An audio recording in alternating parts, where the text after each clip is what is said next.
like to see what life's like for the have-nots. I used to be a have-not. That don't seem to be the case anymore. Hey, don't let the side fool you. What's your name? Melvin Graham. Melvin Graham. Spencer Strassmore. It's good to meet you. Likewise. Where you from? Just 3 blocks east. You Raiders fan? Runs in the blood. You gonna be sad to see him go? You know, it's hard to say. I mean, they did once before, but like a good woman, they came back.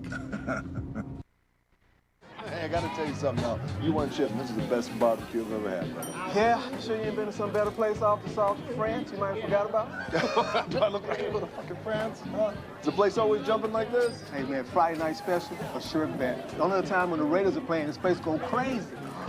Do you think this place gonna survive the move?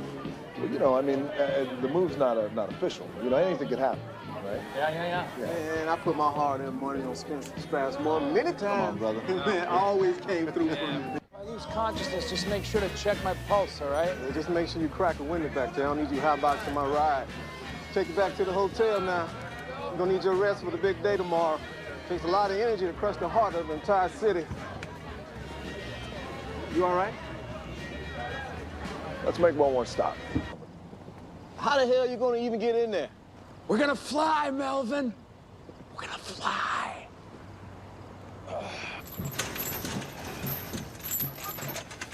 Crazy motherfuckers.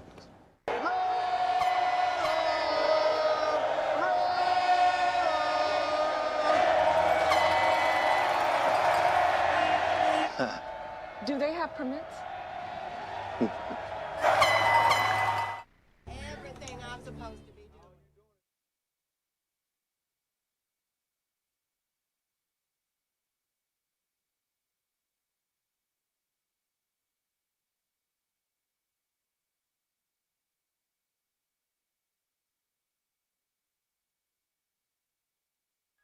No smut on my rap last time that I checked. Check was selling zones in the set.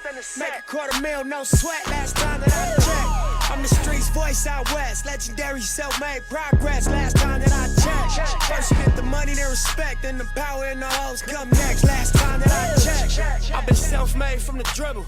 I was been saying I'm a killer. Baby.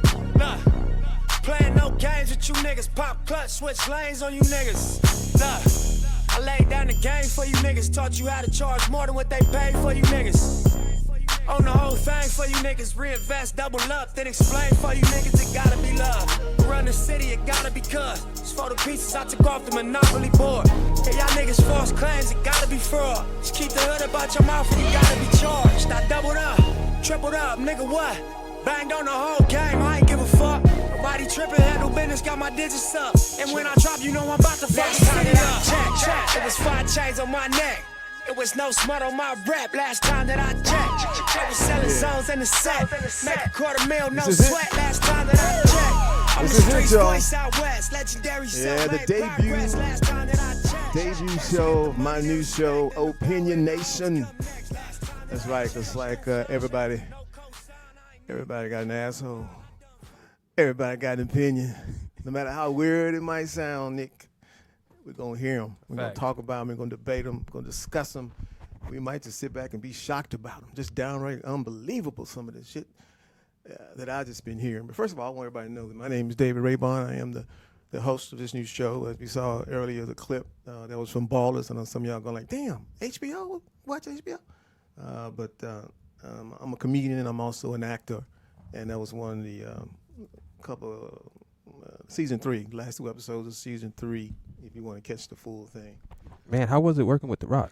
Oh man, Rock is cool. You know, he big though. He's a big old dude, man. He ain't no little bitty motherfucker.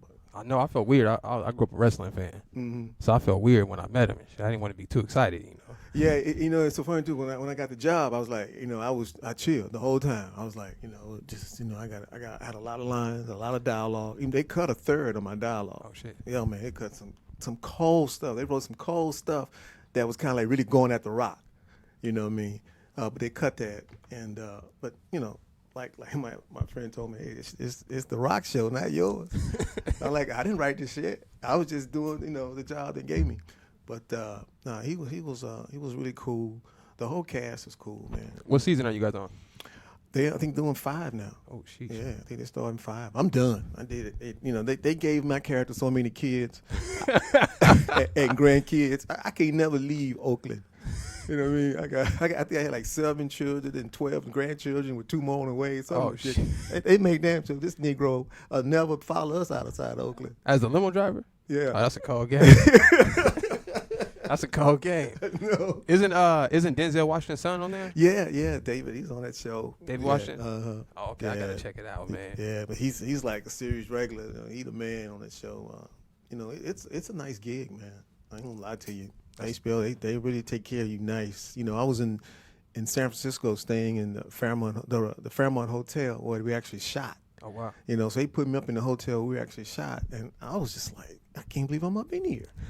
You know what I mean? And I went upstairs to the penthouse just to sort of hang out because they were shooting up there. And I went out there, man, and that's just it's so funny. This hairdresser named good. Actually, I met him on the set, but he soon I got on the elevator and walked out. He yelled out, "What is Melvin doing up here?" I was like, God damn, it was already tight. They had all the extras and food and all that stuff. It was a small penthouse, and I just like Gino Freeman, hell of a makeup artist. Anyway, I walked back out and I passed by Dwayne, DJ, The Rock, and he had his head down in the script. Somebody was doing something to his hat and his clothes, or his hair, his head and his clothes. And I just walked by like I didn't even see him. Right. And he said, D. And I thought he was calling somebody else. He said, D. And I just turned around and walked back and just gave me £1. You know what I mean? Which, like, you're talking about a dude that's like really, really busy. Right. Really, really wealthy. We got a lot of stuff going on, flies on private jets all the time.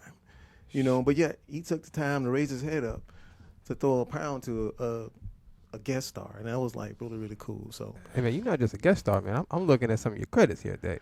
Yeah, but that stuff is so misleading. Hey, man, I'm just saying. I'm just saying, brother. You got some hits on here. I'm looking at your sitcoms right now. I see some of my favorites on here, actually.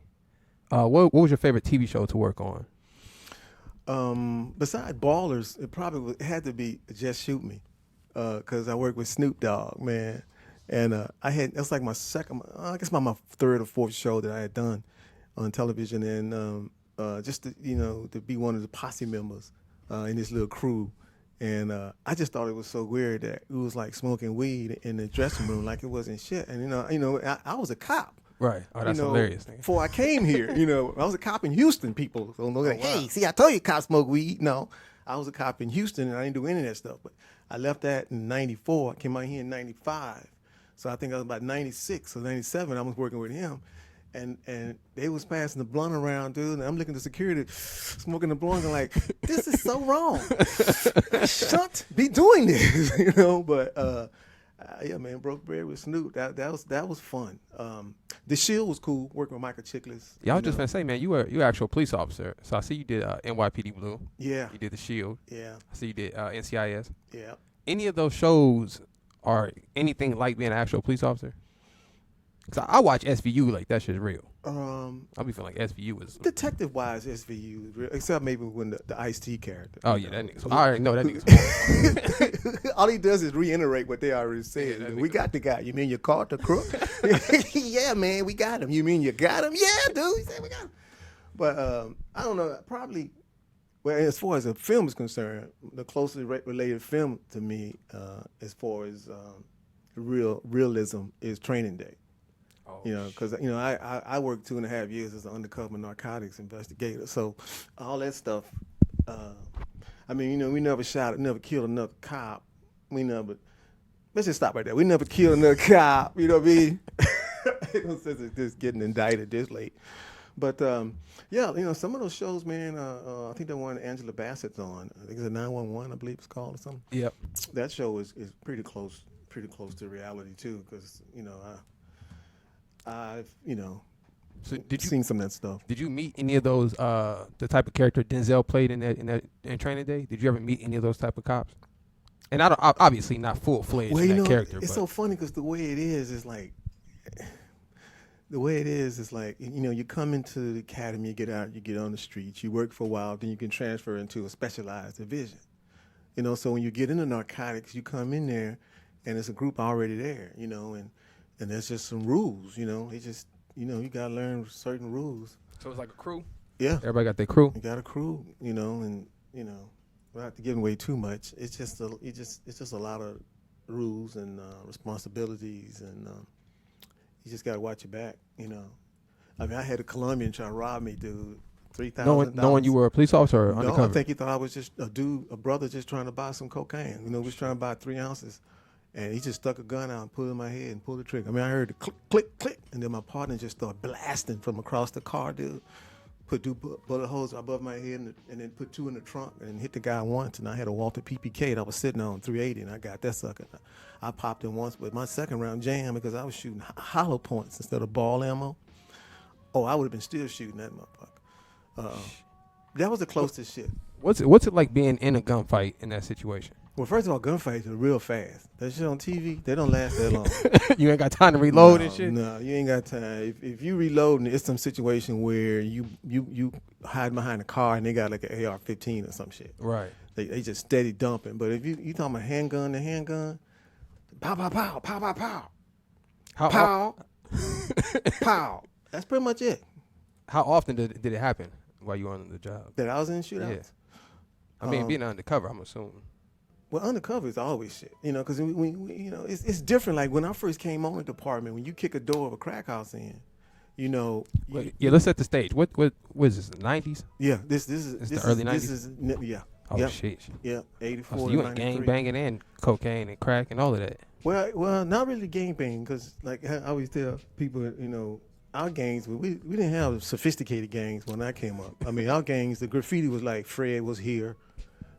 Angie was here. You could read that. This stuff, I came out to L.A., you can't read none of that. And none of our gangs ever rode upside bridges, upside down, up against the wall. Yeah. These dudes are like acrobats. Some Cirque du Soleil gang bangers out there. I be looking like, dude, how the hell you tag way the hell up there? That's impossible. That's just some crazy ass shit. But they do it, They do it.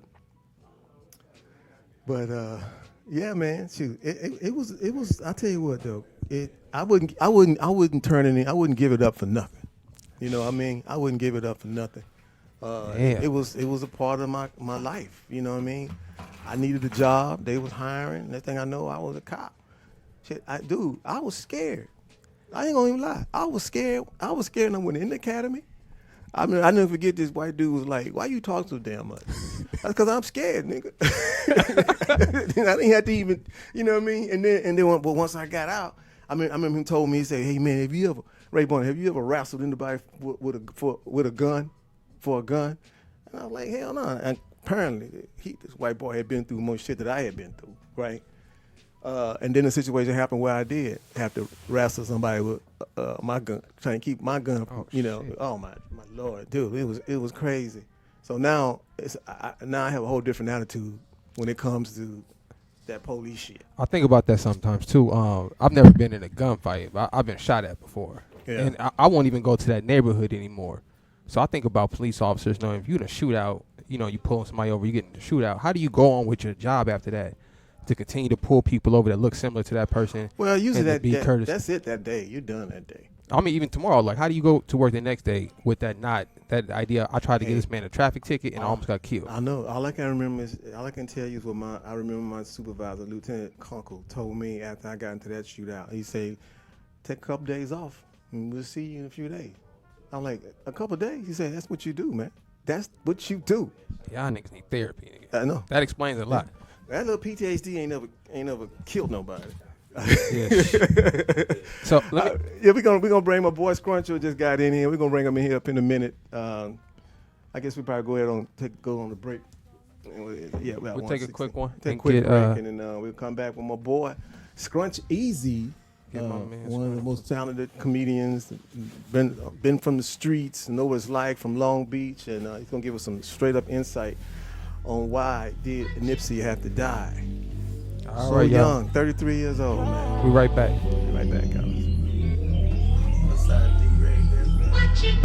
Double up. Never let a hard time humble us. That's the one and only neighborhood Nip Hustle doing this thing. I ain't telling no lies, I just Yeah, we live. That's right, we're back. It's Opinion Nation. Everybody got an opinion. So I'm gonna bring in my boy.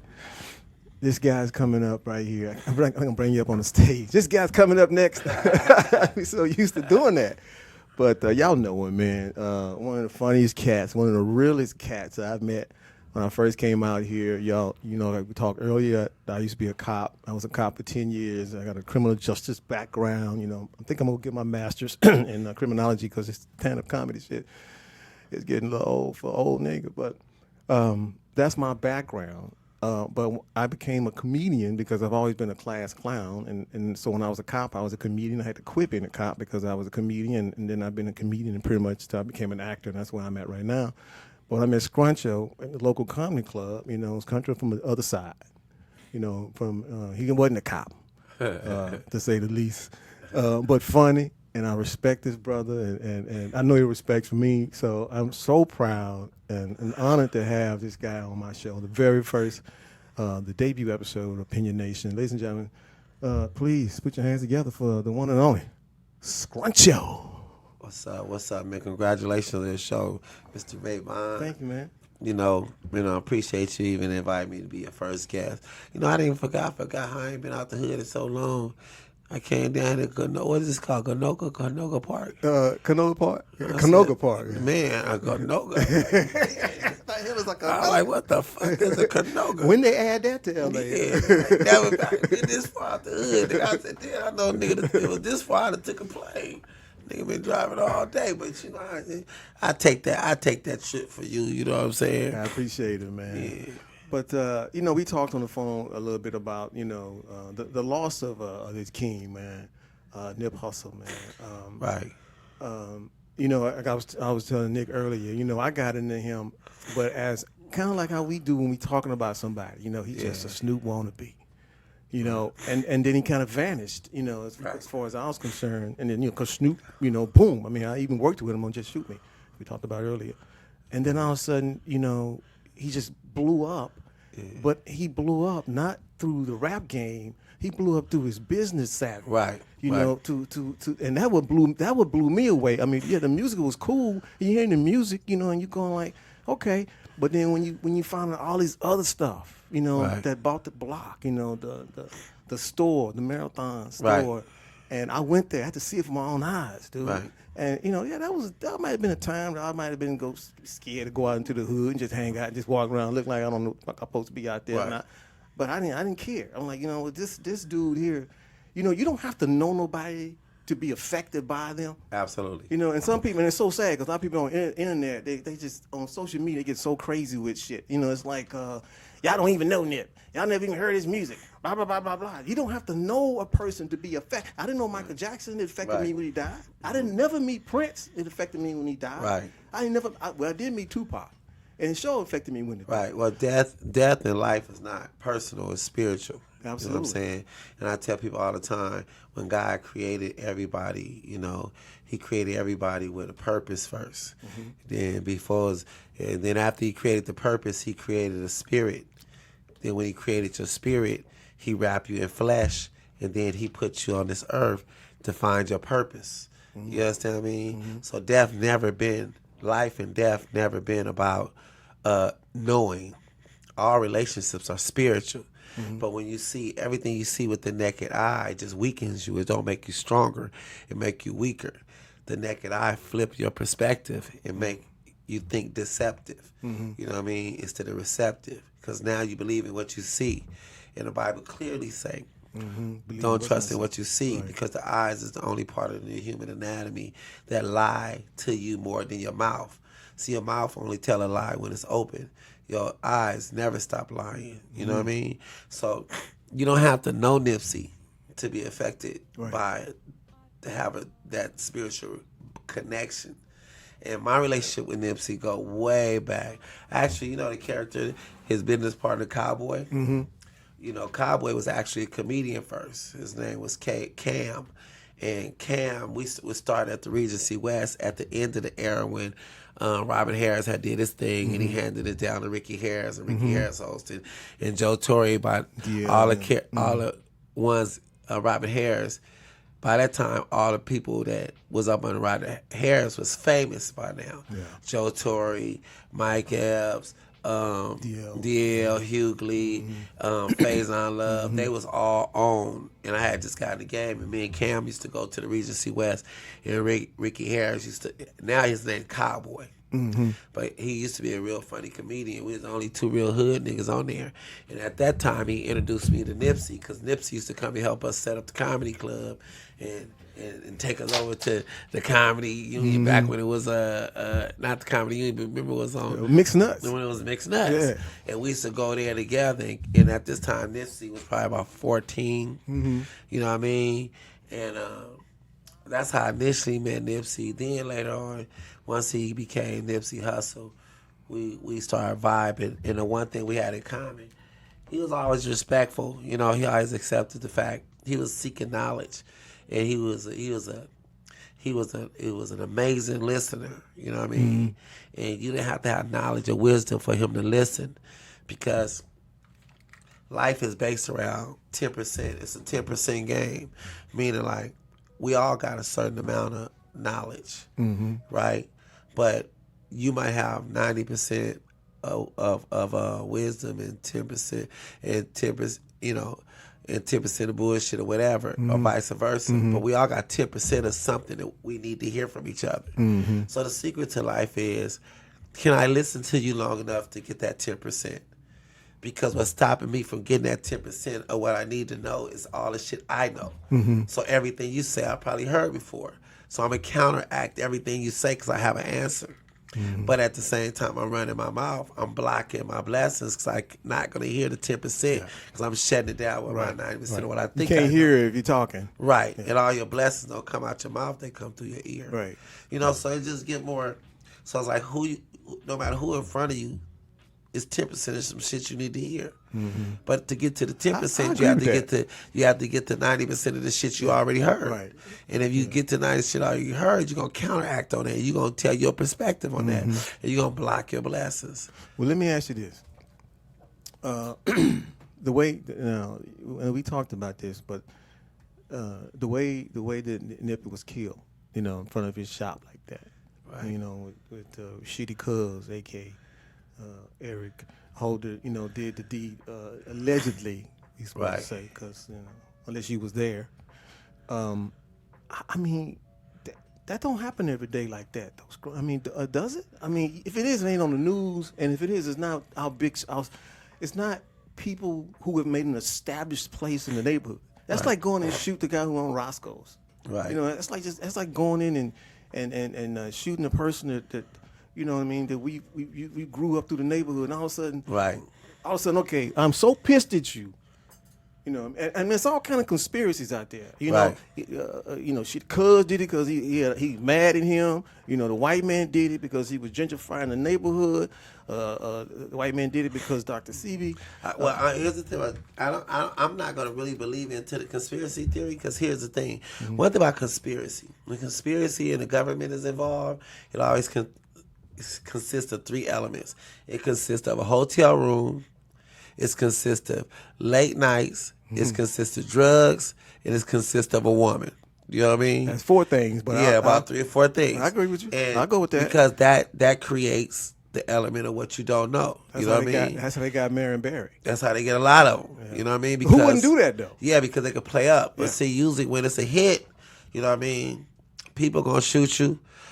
What made it not a hit to me is if somebody gonna hit you, they gonna shoot you where they gotta shoot you, and then go on by their business. But when somebody shoots you 3 times, come back, shoot you, and kick you, now it changes the definition of the crime. Personal. Yeah, now you move on emotions, and that was in its broad daylight, and it's an emotional act, and nobody gonna plot and plan that raggedy and trust somebody that raggedy to do something so messy. If that was a conspiracy theory, that was the messiest motherfucking conspiracy theory I ever seen in my fucking life. You know what I mean? Yeah. To me, it seemed like somebody was on their feelings. You know what I mean? Yeah. And that's what happened, because in this world, you should know. Disrespect. It's 2 levels to this game. You know, like I don't blast people brand. I don't do all that old brand bashing because right now brand bashing is big business. You know, I could talk about this person going on this person because everybody hustling off two things. Everybody hustling off information, and everybody hustling off playing victim. You know what I mean? So I prefer, one thing I love, it really do work, but it's not really that popular. You know what I mean? Hate, evil, and have fueled our society. You know? Yeah. And now not to you mention see the president of the United darkness. States. Yeah, now we wonder why everything is so sad. You know what I mean? Because Hollywood is the mecca. You know, and LA is just happened to be the place where, you know, hood and Hollywood is, Yeah. we started this gangster Hollywood. shit. You know what I mean? But everybody want to get to Hollywood, and people don't know niggas in the hood always have beef with niggas in Hollywood. And you know what? To coin that, you know, and the first time we got a chance to see that, at least people. You know, I'm from Houston, of course. Texas was boys in the hood. Right. You know, so shout out to the family of, and some condolences to John Singleton. Right. You know, we lost a legend, but. That was all the, you know, colors. We lost a lot of legends. We lost. I know. Recently, we lost Tommy not Davidson. No, oh God, please. Tommy Ford. Yeah. Tommy Davidson, my nigga. I know. I was like, damn, you killed Tommy Davidson. But Tommy Ford. Tommy on line 3. Motherfucker, I ain't dead. Ain't nobody bitch. I just thought we was friends. We gonna take a break, man. We gonna come back and talk more with this Crunch Show about this game, man, and. You know, see, can we kind of make some sense of it? I know a lot of people affected. You know, like my daughter. I have a 35-year daughter. She was like crying, say, "Dad, this was really." You know what makes it so this death that was so effective, because the one thing me and Nipsey always talked about, because we talked all the time. You know what I mean? We talk at least maybe once, twice a week. I might have seen it once a month. You know what I mean? And in this business, that's a lot. You know what I mean? And the one thing I tried to talk to him about is we both was in an industry where our mentality was blocking our blessings, you know. So people, it was like a lid on it. So meaning like people say, "Oh yeah, Scruncho funny," but you know he into that gangster shit, and then it'll scare him away. You know what I'm saying? Well, hold up. I'm gonna talk about that gangster shit when we come back from break. Okay, Eric, gonna take us a break. Yeah. I am not no gang banger. But ain't no secret I got love for thugs. Because it's hoods wherever you go. But the mentality is different. I mean, the mentality is the same, but the rules are different. Nigga, when you come to Brooklyn, you better know the rules. When you come to Chicago, you better know how to wear your hat. This means Bible, or this means disciple. You not for sure, wear your shit like this. Don't y'all know that Crips got their own dance? Bloods got their own way they communicate with one another. So whoop! That's what they say to let you know that they bloods. And if you a blood, you answer back. So whoop! But if you ain't a blood, go on by your business. My cousin thought that shit was a joke and fucked around and got me and his ass severely whooped.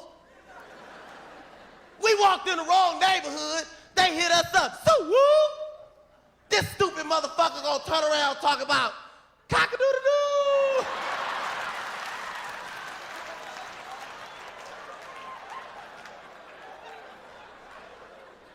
And let me tell you something, I can take the show to another level. Say, do your thizzle, my nizzle. Say it! Do your thizzle, my nizzle, mean go right ahead there on there, brother. I'm gonna tell you right off the bat. Now, if I'm right, y'all say right, because there's some things going on that we have to discuss. Now, if I'm right, y'all say right. Crips wear blue, right? Bloods wear red, right? Latins wear gold, right? Killers wear black, right? With somebody, anybody, I don't give a fuck. Explain to me, who in the hell is these niggas wearing pink?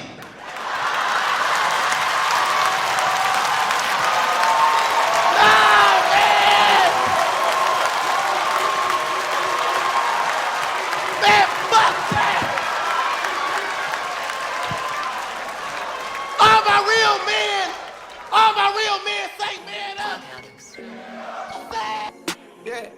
Yeah. Yeah. I was riding around in the V12 with the racks in the middle. I was riding around in the V12 with the racks in the middle. Yeah. I was riding around in the V12 with the racks in the middle. Had to pray to Almighty God, they let my dog out the kennel. When you get it straight up out the mud, you can't imagine this shit. I've been pulling up in the drop tops with the baddest bitches. Young nigga been focused on my check. Got a new coupe wrapped around my neck. Tryna put the water on my potato. I got killers to the left of me. We was lurking on her, ain't show no mercy on her. We was going back to back, we put a curfew on her. It was dark clouds on us, but that was perfect for us. We know you always crash and burn, but it was working for us. Let my tent to V12, double check the details. Gotta cross my T's and dot my I's or I can't sleep well. Millions off from retail, once again I prevail. Knew that shit was over from the day I dropped my pre-sale. Hold up, let the beat build. See me in the street still. I've been fighting battles up a steep hill. They gave my road dog 12, it was a sweet deal. And I've been riding solo trying to rebuild. Look, I was riding around in the V12 with the racks in the middle. Had to pray to Almighty God, they let my dog out the kennel. When you get it straight up out the mud, you can't imagine this shit. I've been pulling up in the drop tops with the baddest bitches. Young nigga been focused on my check. Got a new coupe wrapped around my neck. Trying to put the water on my potato. Welcome back to Opinion Nation. Listen, call the studio if you got a comment, you got a conspiracy theory of some sort. Give us a call, 747-888-3082. That's 747-888-3082. Sitting in with my guest today, Scruncho. Scruncho used to be a gangster, which is so funny because when you used to first hear that gangster, you would think like, you know, that's gangster. Yeah. Gangsters is niggas in the hood, you know. People always get that terminology of gangster mixed up. Like, you know, it's different. Because white gangs are not gangs. Well, you know, it's a difference, you know what I mean? You know, but they don't know the difference between a gangster. Tell me the difference between a gangster and... I was a hustler, you know what I'm saying? And when you're a hustler, that means you're about your money, you know, and you're about your money, you're trying to put money over everything, you know. But the streets gotta respect, you gotta have a little gangster in you, because in order for you to sell and hustle and slang, motherfuckers gotta respect your gangster. And my gangster was very well respected. But being a gang banger is different. A gang banger ride for their hood, ride for their set. They ride for the color of their flags. See, that's not what I was. I was a hustler, you know what I mean? Now, but how did you keep them from fucking with you? Because, you know, because you gotta, that whole hood mentality, and the people often, they hack that word real nigga. But that word real nigga means something. The word real nigga is not about the color of your skin. It's a mentality. And not just a mentality, it's a set of rules that define you. Unspoken rules that nigga, we could be best friends, you know what I'm saying? And we could be two real niggas. You can say one word, nigga, I'm gonna try to kill you. It's rules that we go by to define, you know what I mean? And you know some of them, you know, niggas don't snitch, you know. Right. You know, it's okay, nigga. I don't even mind you trying to fuck my bitch. You try to fuck her, but if you fuck her, you Can't fuck fuck her. with me no more. No, that's cool. I know type of nigga, but don't throw my name under the bus to fuck her. If you throw my name under the bus for any reason, nigga, you gotta see me. You know what I mean? And be careful when you speak on niggas' name, because if you speaking on somebody's name, it should be somebody around that should protect that person's name. So it's rules that that social media done hacked and killed to where nobody go by the rules. So that's why being a real nigga is it's just a few real niggas left, you know what I mean? Like these niggas, if they doing shit you don't supposed to be doing, you know, so because they don't know the rules, they trying to take the terminology, but they don't want to live by the code. It's a silent code that we go by that define you, you know. And niggas start talking to me 5 minutes, I know what type of nigga he is, you know what I mean? Like, I don't know real nigga brag and boast on being a bitch or snitching and all that little goofy shit. I don't even do that in my act, nigga, because I'm not built like that. Right. You know what I mean? Right. So that mentality that I live by is what's intimidating. You know what I mean? But the the crazy thing is, the rules that define real niggas, the only difference between, it's a lot of biblical principles. You know what I mean? Mm-hmm. Gangsters go by a lot of biblical, spiritual principles. I definitely agree with the spiritual. You go by the principles and the rules that define you as real. Mm-hmm. And people who protect those rules, because we don't care about, the number one thing real niggas care about is respect. Right. You know what I mean? There's more motherfuckers in the cemetery behind lack of respect than there's anything else. Yeah, because, come on, homie. Yeah. Disrespect is the ultimate form of disrespect. Yeah, you know what I mean? Yeah. It's like literally spitting in your face. So that's all that is. Yeah. That gangster stuff, and that don't mean nothing. You know what I mean? What really means something is because the motherfuckers that live by the rules, them the real gangsters. Mm-hmm. You know what I mean? Because it's females. You don't have to have inside based around the color of your skin. Because you got some Italians, real niggas. You got some motherfucking white boys, real niggas. You got some motherfuckers who live by the rules that defines the culture. Mm-hmm. And that's what separated Nipsey. What made Nipsey Hussle so amazing in his death is he was why is he a bigger star dead than he was alive? Dude, it's crazy. The reason why is because they kept that, they suppressed his gifts behind his mentality. Oh, he a gangbang, he a thug, he in the 60s. Mm-hmm. So it killed his endorsements, it killed people want to fuck with him. So all the niggas, all the celebrities and motherfuckers is coming up trying to act like I love Nipsey and visiting the hood. Half of them niggas never been south of Wilshire. Right, south of the 10. Ever. Only every time you see them niggas south of Wilshire, they Well, going to the airport. Let me tell you something. Or going down Sepulveda to get the airport. He went from 900,000 to 9.7 million streams the day he died. I mean, number one on iTunes. That Sunday after he died, he had earned 10 million streams. The next day, 57 million streams. Yeah. It's almost like the love that we give. It's always too late after they're gone. It's not that it's too late. It's like it's power to be suppresses what's real. And the reason why social media made it realize the industry always like to blow up a lot of people who really don't have a point of view.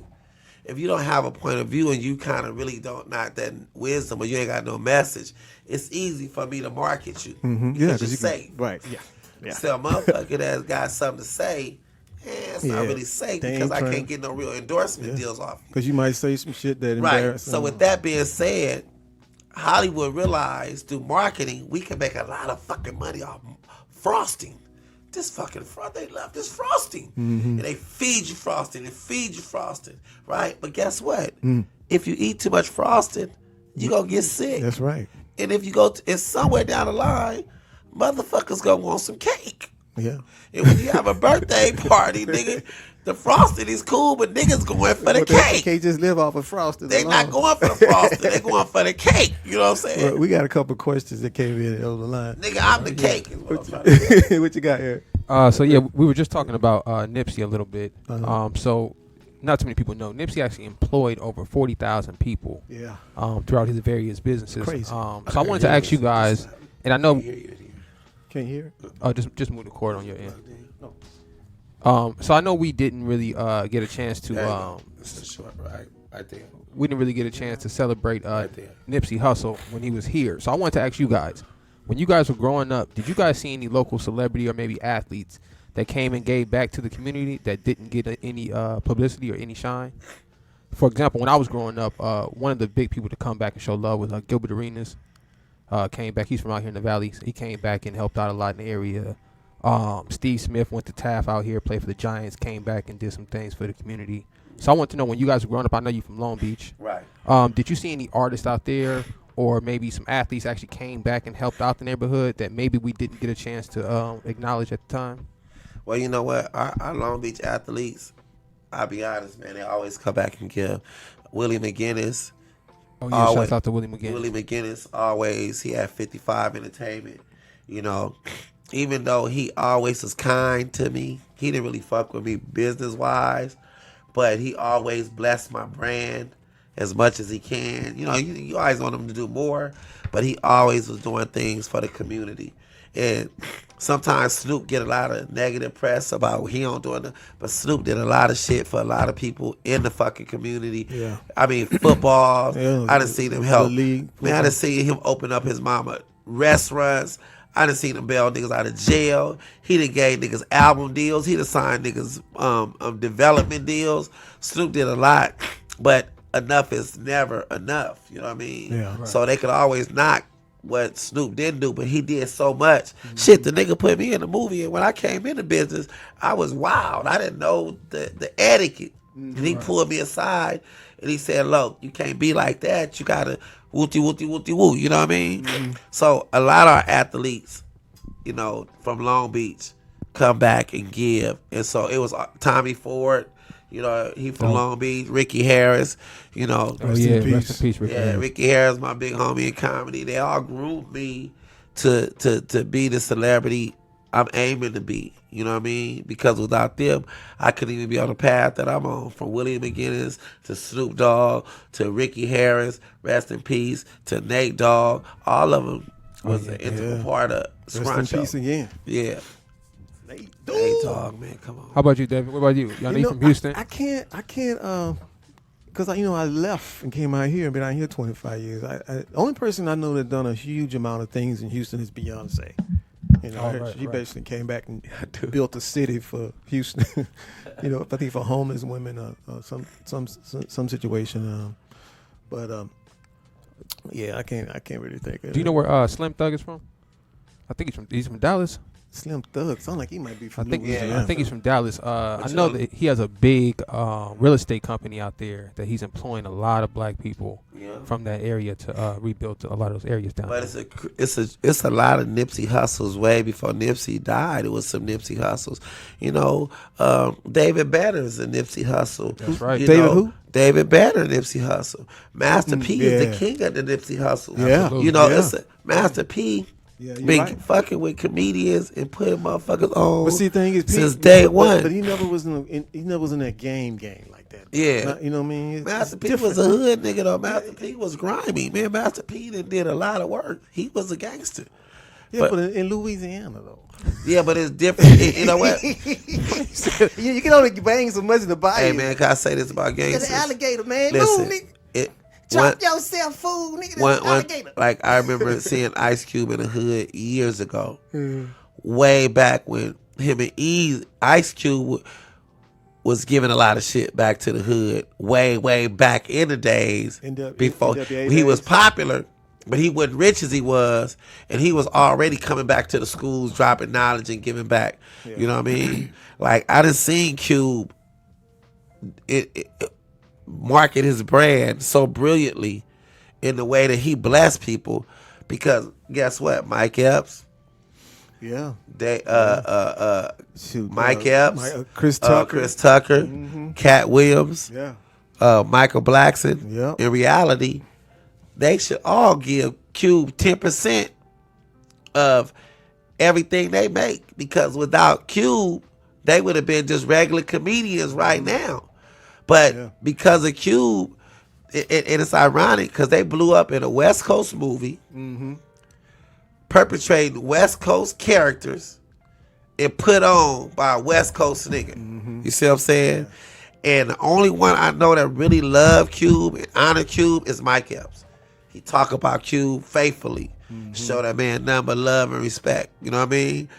Now, when you start talking, like when I heard Chris Tucker said one time, man, he ain't paying me. Motherfucker, how you gonna charge a nigga that opened up the red door for you to get through? He put you on already. If a motherfucker opened up the door for you to get paid, because guess what? If Cube didn't pay you, it wasn't nobody paying your ass before he opened up the door. Nigga, if he opened up the door for you to get in and get millions and millions of dollars, you can't Smokey, you fuck that up. Yeah, you can't fuck around nigga, you know nigga that started hanging out with Michael Jackson and I love Michael Jackson. Listen, I love Michael Jackson. Jackie Chan and I love Michael Jackson. But I ain't gonna make the nigga my best friend. That's right. I ain't gonna hang out with no goddamn monkeys and I ain't shit. spending the night. I get an autograph and a picture. You know what I mean? But I ain't gonna sit around here, nigga. That's like me blowing up tomorrow and I start hanging out with motherfucking Justin Bieber. Man, get the fuck out of here, man. You know what I mean? You know, but nigga, that's what I mean when I say this real nigga shit. You know what I'm saying? Yeah. So you know how that goes. All right, so speaking on that, here's another question from the chat room. All right, so comedy has kind of changed now. We got the Instagram thing, where there's a lot more avenues to become a comic. So what advice would you guys give a young comic seeing the state of comedy these days and how it's presented? I know it's a lot different when you guys came up. I'll just say one thing. Somebody told me, get as much as you can of your performance on YouTube. They got cats out there that's sitting in their living room just telling jokes on YouTube, getting 50,000 hits and getting booked out in comedy clubs. Oh, wow. It's different. Well, we had to go hit. Back in the day when I came up, you go to a club, you tell some jokes. Hopefully somebody in the audience going to pull you to the side and say, hey, man, won't you come in and audition for this gig? They don't do that like that no more. Or if they do, it's not for the OGs. I ain't no OG. I'm ON, old nigga. But you know what I'm saying? I ain't been no gangster. That's a good one. That's I ain't been no gangster. But you know, so it's a little different. You know, Scrunch, what you think? Shoot, man. You know what? I swear to God, man. What keeps motherfuckers alive? It's not the niggas you know. It's your youth. Nigga, you gotta reach down and bless these motherfuckers. You know what I mean? I love them motherfuckers because it's them young motherfuckers that keep me young. You see what I'm saying? Mm-hmm. And the minute I start getting mad at them young motherfuckers, I'm an old motherfucker. You understand what I'm saying? Because oldness come with a form of bitterness. Mm-hmm. You wanna feel young, think young. You know what I mean? You ain't gotta act it, but you gotta feel it. And part of feeling it is embracing the motherfuckers. Me and DC Young Fly is tight as a motherfucker. You know what I mean? Because don't owe me nothing. You know what I mean? But it's the respect and love he give me. I'ma always defend a nigga because that's them my little comrades. You know? And yeah, they changed the game. They might not be as polished, but they getting that bread. Mm-hmm. So, but they keep me young. So I love all the niggas, the way they change the game. You gotta have motherfuckers who change the game. The young comics, you know what I mean? They might not be as fuck with a nigga like me who, when I grab the mic, but, nigga, I'm supposed to be funnier than them. I had 17, 18 years over them. That's right. Nigga, why would I sit there? They ain't that funny. That's insulting because they are funny. Right. You know what I mean? Guess what, nigga? I ain't that good on social media, nigga. So we all need to teach each other. Yeah. You know what I mean? So I embrace my little homies, and I like them niggas to go out there and get all the money. You know what I mean? Yeah. Because at the end of the day, don't no grown person owe another grown person nothing. Period. That's right. Mike Epps taught me those words. That is true. Shouts out to Mike Epps. Shouts out to that nigga left me hanging. I'll never forget. Fuck Mike. No, man. That's my motherfucker. Let me tell you what that nigga did, man. I don't know if you ever done the creative tour. Yeah. It's where you drive. And we started in Norfolk, Virginia, and it ends in Atlanta, Georgia. Oh shit. So I met Mike in Norfolk, and Mike had a friend. Now Mike did a little time, and I was a cop. And I'm in the car with another dude that I think it was like a gangster too. And here I am riding with these motherfuckers down the road, man. And once a time they was gonna throw me out. They threatened to throw me out once. Yeah. But we had fun. So one night it was in Augusta, and Michael came back to the room. Toast, man. He was like, just fucked up. Now I'm asleep. I'm I'm in my pajamas, man. Mike a real gangster. He like, man. I said, hey, man, let's go to Atlanta. Mike, you not now, man. You drunk and I'm asleep, man. Man, I'm finna go, man. I come back and get you. That nigga went to Atlanta to the next gig. I had to catch a Greyhound bus to get out there. I saw him at the show. Man, I was gonna come back and get you. If you came back and got me, you wouldn't have made it here. That's right. But he's cool. He all right. Hey, man, yeah, that Mike crazy. Speaking of you being an ex-cop, this last question for you, Dave. All right, so the first one is, can you carry a gun if you're an ex-cop in any state you travel to? Or do you have to abide by the same laws as the You got to abide by the laws of that state. Yeah, you can't carry a gun unless whatever that state is, open carry permit, concealed carry permit, or whatever it is. You got to, or you sneak it around and hope you don't get busted with it. One of those three. But no, but I don't do guns no more. I don't do guns no more. All right, and being an actor, a comic, and a former undercover police officer, how do you look at the state of the way we're being policed today? Oh, it's fucked up. I wouldn't want to be a cop today to say you couldn't pay me. First of all, we got cameras on you. You know what I mean? You can't even get into it with somebody. Listen, this is probably for another show, but let me just explain something. When I was a cop, now that was a long time ago, 84 to 93, and this was how I was trained. When you run up on somebody, just say auto thief, he see you hauling ass. You chase this motherfucker through the city, whatever. He finally crashed, jump out and bail out. I gotta get out and chase your ass. If I chase your ass, I'm gonna whip your ass. Right. That's just the way it was. Right. Now that's not right. I know it's not right, but that's just how it was. Now I'm not gonna shoot you. Yeah, but cops have been knowingly always been lousy motherfuckers. You know what I mean? I like how you threw the no disrespect. That's my partner. Well, that's the first thing Tristan told me met me. Said I usually don't fuck with no cops. You don't fuck cops, but you know I'm dealing with him under the brand of Weird Comics. Now, I'm not gonna say all cops are not bad cops. Right. You got your good cops. But here go the problem. If all cops not bad cops, and less than, let's just say, give them the benefit of the doubt, less than 10% of them is bad cops, right? I say that's a good number. Now, if you take that less than 10% and that's bad cops, that make the other 90% bad cops too, because if you don't stop that 10%, that 10% on every force, do you realize how many niggas them 10% of the cops could put in prison? For real. You know what I mean? That 10% by itself using the 90% as a disguise to hide their evil. So whenever some shit happen, they use the 90% to talk about all the good thing the 90% to do, but then the 90% know better because they not exposed to the 10%, and the 10% is pure evil because their whole thing is to catch and kill a nigga. You know what I'm saying? Well, the white. First of all, let me back up. I believe, and I'm on record saying that I know we got to end in a couple of minutes, but I'm on the record saying that the Klan had infiltrated the police academy, and that whole mentality, racist mentality, infiltrated the uniform. That's why a lot of those. Cause I'm a black cop, you're a white cop. We're through the same academy class, the same training, but I don't shoot black guys, and you shot 3. Then common sense, and we work the same area. Well, back in the days, police was they was before the Klansmen because they was the ones that was in charge of policing the slaves. Right. So police has been hating on niggas from day one. Right. And a lot. Let me tell you something. When niggas join the gang, they've actually shown it where the Klan is slumped. They actually found white supremacists in the police, and they fired them. Homie, real power, move in silence. Oh yeah. And that's what. And said. Yeah, when real power move in silence. You know what I mean? And the only thing that good and evil got in common, they both moving in silence. And that's why I don't fuck with people that move too loud, because they gonna create some smoke that you can't handle. So, waves. Yeah, so everybody talking loud, but I don't fuck with niggas who I need solutions. Yeah.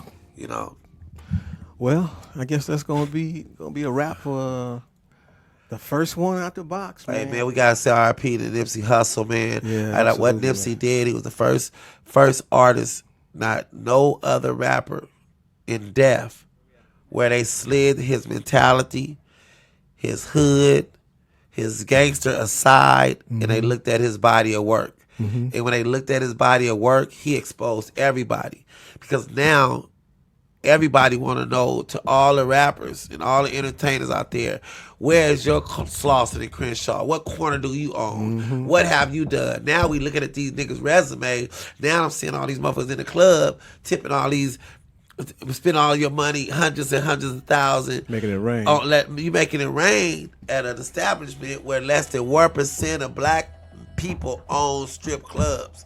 You know what I mean? And all the women taking the money out, and they spending on all the designers and hairstylists and everything. So no money is coming to the hood, but it's all leaving it. Yeah. They're using the hood as just hey, let's turn up, and all the money is going out. So now everybody got to be accountable for what are you doing for your community. Not that you got to do something, but you should. Yeah, you should. I mean, come on. If you can, you damn sure should. Get the fuck out the real nigga business. I think we should make it a statement that they need to do something. Yeah. But I'm gonna tell y'all something real gangster, and I'm gonna end it on this. The problem is not the Jews, other than the white man. The problem is not other than the white man. When I say the white man, I don't mean literally. I mean laws. Right, the power. The system. The system. And niggas are not systematically included. Let me just say that. Now, so with not that being said, The problem is not the Jews. The problem is not the gays. The problem is not the real niggas. The problem is African Americans. But it's two kind of African Americans. It's the kind like Nipsey who play the game, who protect their identity, who gain property, who learn business, who act like they should act to get the bag. Then they come back and they help rebuild their community. Those are, they play the game. But you got the other kind of African American that start off playing the game, then they want to become part of the game. And once they want to become part of the game, they desire to be white accepted. You know what I mean? They start moonlighting as real niggas. But in order to be white accepted, you got to start hating what you are. In order to hate what you are, you got to hate who you are. So once you become white accepted, now you moonlighting, and you really worse than the KKK, because the KKK is just like you. But they hide behind their white mask. You more dangerous because you hide behind your black face. Here's your white mask. How gangster is that? Scruncho, my man. Thank you, man. Shit right there. Y'all give it up again. That part, nigga. Scruncho in the house. I'm not the king of the underground. I am the king of the underrated because it's a message in my laughter, nigga.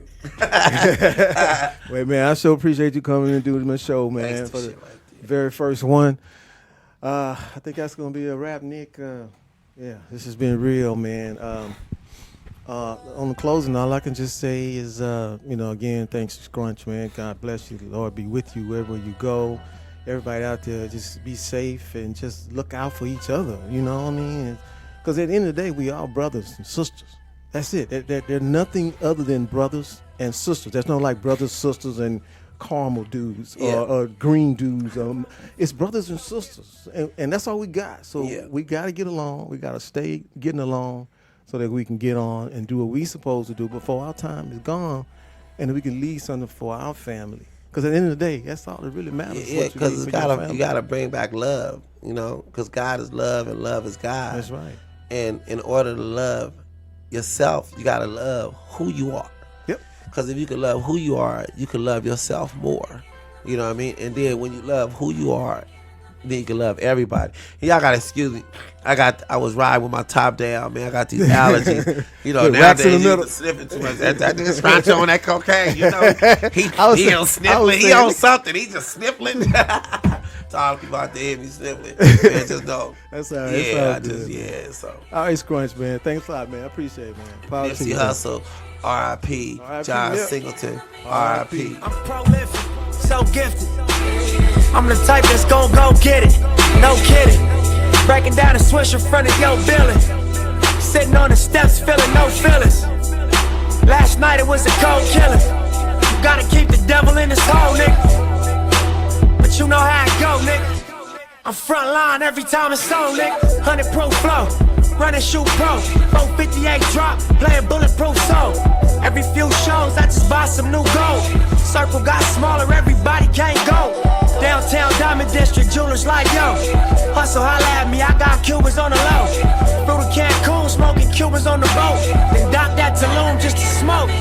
Look, listening to music at the Mayan ruins. True devotion on the bluest ocean. Cruising, my cultural influence, even revolution.